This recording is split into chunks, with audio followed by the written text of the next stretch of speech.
Hello and welcome to another Spink podcast. Today we'd like to talk to you about our upcoming auction of ancient, British and foreign coins and commemorative medals taking place at our London office on the 25th and 26th September 2017. Yes, so without further ado, I'll introduce you to some of the highlights and what to expect, certainly from our ancient section, which although it's been absent from the last couple of sales, has certainly come back with a vengeance in this one.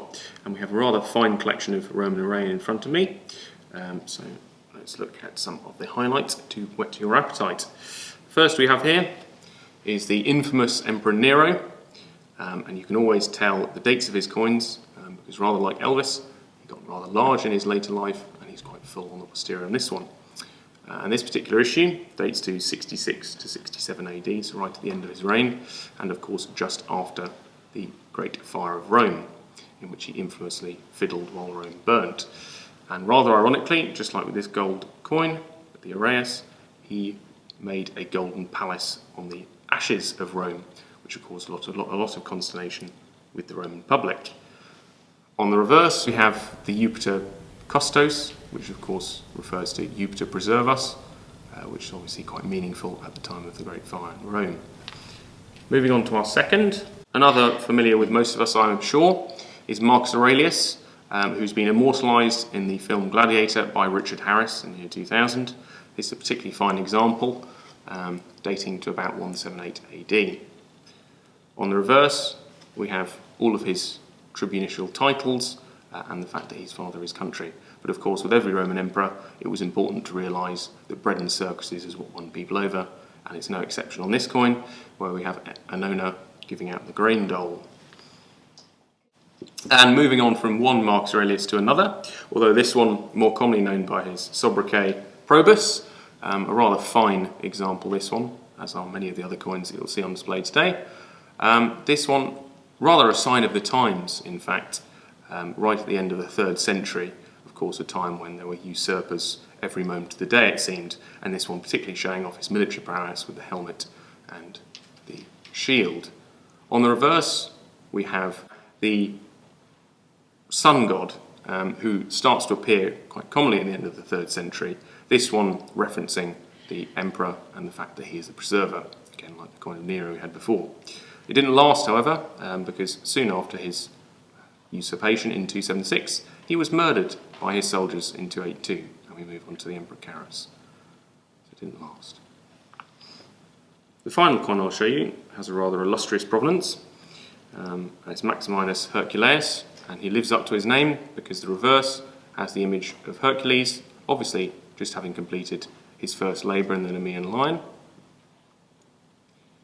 This particular example is known to have come from the Eros Horde, which was a famous treasure found by 2 Belgian workmen in September 1922. And after finding it, they took it to an antiquities dealer, or so the story goes, in Ghent, who accused them of counterfeiting antiquities, and of course in their rush to get rid of the material, some of which was fantastic, they unfortunately melted it down. Thankfully this particular example has survived, and other examples from the treasure are now on display in the British Museum and in the local museum in Arras. A rather fine specimen there. Robbie. Thank you, Greg. The September sale also includes the first of 3 parts of the Tisbury collection of Commonwealth silver coinage. 1649 marked the end of the English Civil War and the execution of King Charles I by the Roundheads led by Oliver Cromwell and the beginning of the Commonwealth of England. This period only lasted until 1660, but in it we saw quite a momentous change in Parliament legislation and the coinage. Before this, there'd always been a portrait of a king or a queen on each coin, but as you can see here, they made quite a breakaway from this and removed any portrait of the king. Instead, they have a pair of shields on one side of Ireland and England, and simply the shield of England on the other. These were affectionately referred to as breeches coinage, or breeches money, by the English population at the time because they said it looked like a top of a pair of trousers, and are also referred to as harp and cross coinage in Samuel Pepys's diary. Although this was quite a drastic change in English coinage, it also was one which started quite slowly, and so to have coins from 1649 is quite rare. To have a crown, the largest silver denomination around at the time, is very rare indeed, and this collection has 2. Interestingly, in 1651, the Committee for the Mint decided that the English coinage was in too dire a state to continue as it was, because being produced through hammering in a die, or an anvil effectively, they were often, not quite like this, but they were often irregular, and so people would take advantage of this and cut bits off, called clipping. In doing so, they would reduce the overall weight of the coin and allow themselves to be able to spend it for its full value, whilst it actually being underweight in terms of its precious metal content. So what the committee decided was they needed coins with edge lettering and of a more round and precise shape. So, in 1651, there was a competition between the French engineer and moneyer Peter Blondeau and the English head of moneyers David Ramage.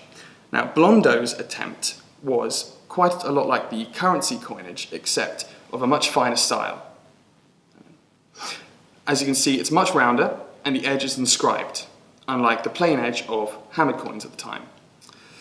This collection contains 2 of its half crowns, a copper pattern, and a shilling and 2 sixpences. David Ramage's attempt was considerably lower quality. Here we have the shilling and the half crown. Ramage decided to adopt a motto guarded with angels and represent an angel guarding the shields of Ireland and England. But his coin is of a lower quality and lower relief, and the 12 or so patterns he produced are of wildly varying weights. Now, the final coin I'd like to talk to you about regarding the Commonwealth is this unattributed pattern. As you know now, there were 2 main players, Peter Blondeau and David Ramage, but no one really knows who created this one. People argue it could be Blondeau because it's of a very fine style, more akin to his production method, but people also say it could be Ramage because it has a plain edge, like some of Ramage's patterns, and shares some of the devices with Ramage's coinage. The truth is, we don't really know, but this coin is presumed unique, and of the major institutions we've contacted, none of them have had a similar example in their patents tray. Oh, okay. And didn't Blondeau have 2 different edge types? Yes, he did.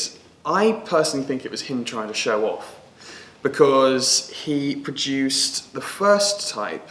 The committee ordered Blondeau to produce patterns which said "Truth and Peace 1651" on the edges. But Blondeau first produced one which said, "In the 3rd year of freedom, by God's blessing restored," obviously regarding the fact that it was 1651, 3 years after the establishment of the Commonwealth. And then his next pattern type had the edge lettering "Truth and Peace 1651, Petrus Blondeus Inventor Fecit." So he did produce 2 types, the first being the rarer of the 2, and this collection being extensive has both of them. Okay. So this might sound like a stupid question, Robbie, but in a tray of silver hammer coins, why is one of them copper? Oh, that is a trial strike Blondeau produced in copper prior to his silver production, which you can see because the relief on this is actually quite a lot more than on the silver. And it's because he wanted to test his mechanism and that the dies were producing a crisp and correct image. But he didn't want to waste a silver blank in production, so he produced it on a copper thinner flan first, so he could say with confidence this will look good when actually put on a coin. Oh, interesting stuff. And just like with all of the items we've discussed today, they're available to see on our website. All the images are up there. And just to remind you, the auction's the 25th and the 26th of September, and you're welcome to come and view on the Friday before or the Monday during. We look forward to seeing you then. Thank you for watching.